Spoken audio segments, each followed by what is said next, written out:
You're watching Let the Quran Speak. The word sincerity, or ikhlas in Arabic, is mentioned many times in the Quran. In fact, there's an entire chapter of the Quran that's titled Sincerity. Why is sincerity such an important characteristic of the believer? What does it mean to be sincere? And how does one achieve and maintain sincerity? With me, Dr. Shabir Ali. Dr. Shabir, the Quran mentions sincerity many times. What does it actually mean? Well, sincerity normally we understand in our common everyday language. You know, if I give you a present, then am I giving you the present because I really want you to be happy? In which case I have this feeling that is inside me that really is looking out for your interest. So I'm sincerely offering this gift. So. Sincerity then is in the Islamic context is such that we're worshiping God, but are we doing it because we really feel like worshiping God and we want to please God, or are we doing it because of some societal constraints, because we're trying to please somebody else, we're trying to show others that we are good or pious or righteous? If we give charity, is it because we want other people to think that we're generous, or because we really want to feed the poor out of the love for God? So the Quran describes the attitude of the believers as such that they only seek the face of God or the pleasure of God in doing whatever good deeds they do. It seems like sincerity has another meaning, though, something relating to being unwavering in one's faith or one's commitment to God. The word ikhlas, which is often translated as sincerity, is used in many passages of the Quran to mean worshipping God and God alone. So Surah Al-Ikhlas, the 112th chapter, is called such because it describes Islam's pristine monotheism and its unwavering commitment to worshipping the one God. So elsewhere the Quran says that you have not been commanded with anything else except to worship God mukhlisina lahuddin, maintaining the religion only for Him. But a derivative of the same word, ikhlas, or purity, is used here.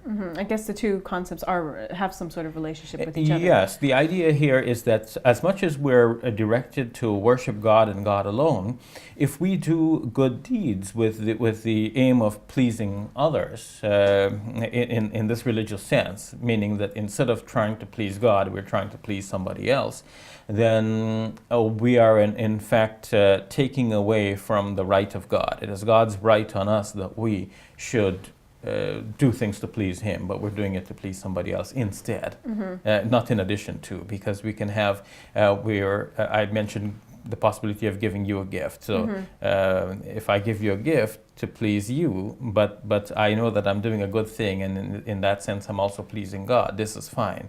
But if I want to please you despite whether God is going to be pleased or not, then this is problematic for the Muslim. So is sincerity a very important characteristic in Islam? Yes, it is stressed again and again. Sometimes it is overstressed, and we have to guard against that as well, because if you take it apart and you start analyzing a person's thoughts, then you may always find that something there is not quite right. So you don't want to take it to that extreme extent, but in a reasonable way. Looking at sincerity is very important, because people do a lot of good things, and at the end of the day they might feel arrogant, puffed up with pride, because look, I've done all of these good things. Sometimes we expect reward from the community because I've done all of this good for the community, that they should come and thank me.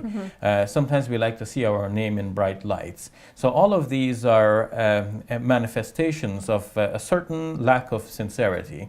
And the way to fix that is to go back to being sincere for the sake of God. And this avoids disappointment in this life, because if you wait for the community to thank you, they may not thank you. If you want to see your name in bright lights, sometimes things so happen that you do something and the credit goes to someone else. But if you're not, your name is in the bright lights, but somebody else's name is there.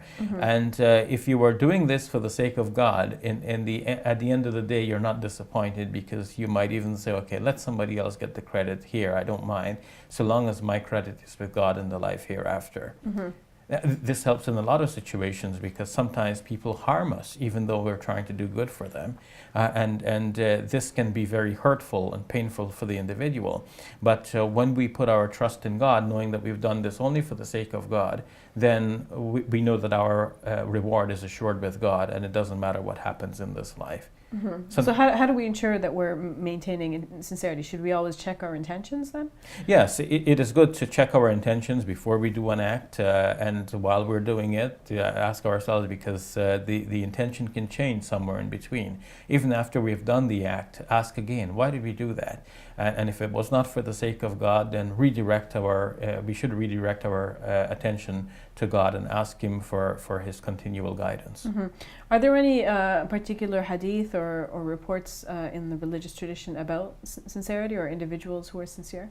Yes, there are several. One report shows the negative consequences of insincerity. It's a popular report. It says that on the day of judgment, God is going to call, by way of example, three persons: a generous person, a martyr, and a scholar. Each will be asked, "What did you do?" So the scholar will say, "I learned the religion and I taught others." The martyr will say, "I fought and died in your path." And the one who was generous said, "I gave all of this charity." But God will say, "Well, you did that, you were a scholar only so that people can recognize you as a scholar and say what a great man he was. The other one was a martyr." God will say to him, "Well, you just wanted people to celebrate your glory."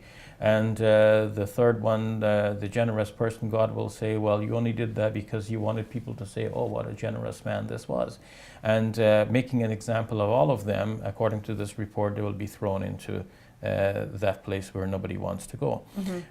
So the teaching of this tradition is that we should, whether we are generous or whether we are struggling in the cause of God, or we are trying to learn and teach His religion, in all of these situations we should be sincerely doing this only to please God and for no other reason. Of course, in our own lives, in terms of the people that we interact with, we can't tell who's necessarily sincere in terms of their actions. Yes, and that's not for us to judge. Often Yes. we try to judge the sincerity of others, but we don't look inward. But this is for us to look inward at our own selves and try to correct our intention again and again as we go. I want to mention here a caution that sometimes people feel that, well, you know what, I'm not being sincere, so I won't do anything.